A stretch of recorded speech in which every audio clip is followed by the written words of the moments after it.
women began to get some rights. You had that, if I'm not, correct me if I'm wrong, you had the women's suffrage movement. Mm-hmm. Right, 1920. Right, so they started trying to empower themselves. Yes, though I would say that women have always had power. I would take a very minority view here that, in my opinion, women are and have always been as powerful as men, always exerting an equal overall force of influence into the world, and are equally responsible for the molding of our human world, are ultimately equal partners in making this world, and always have been. Their power has just been different in a different form. It has been sexual power, it has been motherhood power, it has been beauty power, it has been a greater power to elicit empathy, caring, concern, compassion toward themselves, a higher average verbal emotional acuity. By setting men up to be the superior sex, men were also set up to be shamed. There's been a lot of power women have had to shame men. Like example. If you were a real man, you'd buy me that house. Ah. Something like that. Yeah, need you say more. Yeah. Okay. I understand it, so it puts them in a peculiar situation. Yeah. So this is power, this is influence. Currently, I would say feminism itself is a tremendous source of power for women. Do you believe feminism is on the upswing? I mean, when we look at a bell curve, where along the bell curve is the feminist movement? Feminism is in hiding right now, in my opinion. Feminism right now enjoys the notion that it is passé and no longer a threat. Feminism really is now insinuated itself in a very deep way into academia, Okay. into publishing, and lobbying government. Okay, it's having a big impact. It's having a big and impact, but a influence. low profile right now.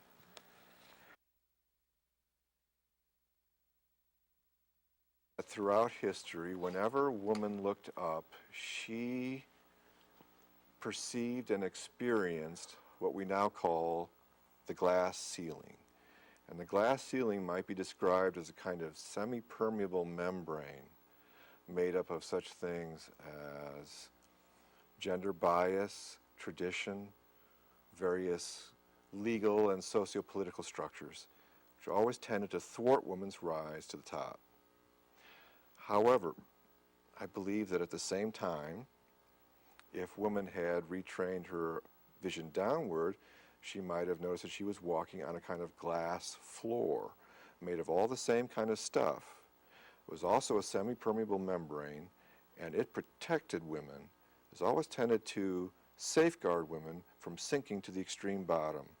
And by extreme bottom, I mean places like prison cells and foxholes, prisoner of war camps, the bottoms of mine shafts, the really most deeply brutal, filthy, hazardous, and corrupting influences.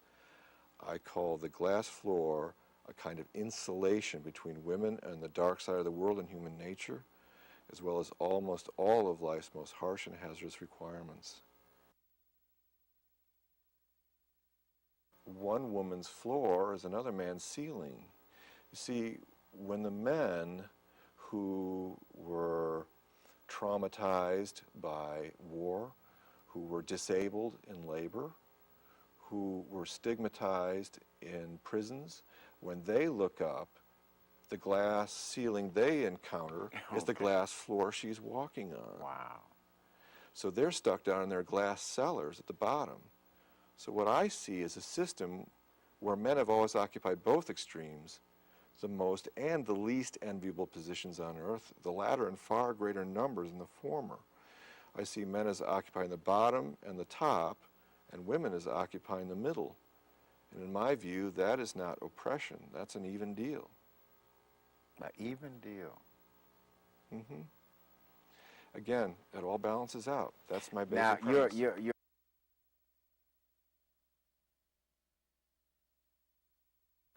One of the basic principles it will tell you is you have to give up victimhood. That's going to be chapter 1. you can't blame anybody but yourself. Take full responsibility for your life.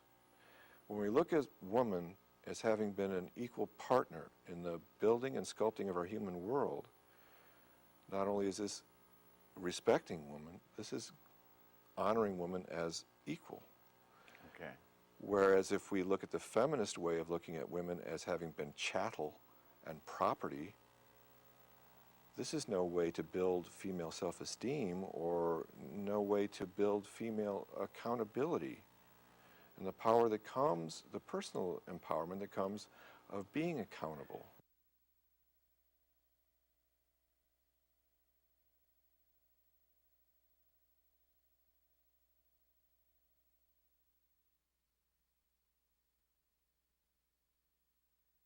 Well, that is simply the mirror opposite of misogyny. But it's very interesting because if Ranoule, if I accuse you of being a misogynist, I'm accusing you of something very bad. I'm accusing you of something very negative, and it may even sort of indicate some psychological problems with you. Maybe you ought to go to a psychiatrist. You have problems with women. You're a misogynist, see? Misogyny is a word which denigrates the practice of hostility toward women. It sets up the degree to which hostility toward women is forbidden.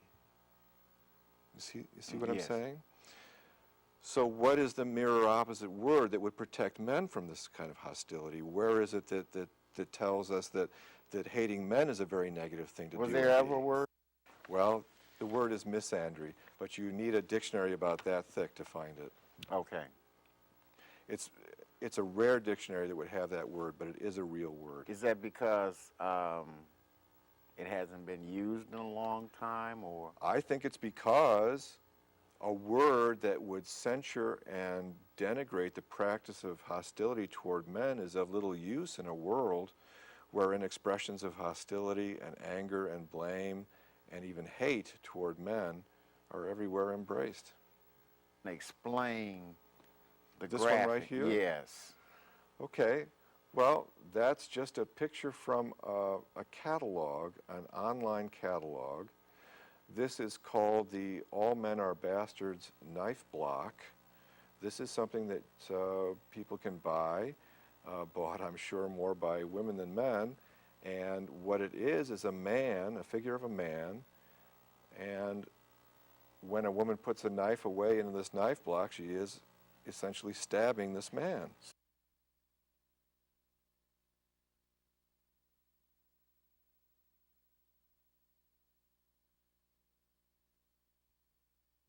The point is that we live in a society that is very anti-male, or at least factions of it are very male hostile. The vast permutations and consequences that women have suffered historically for being less respected have been matched in full by the enormous permutations and consequences suffered by men for being less loved.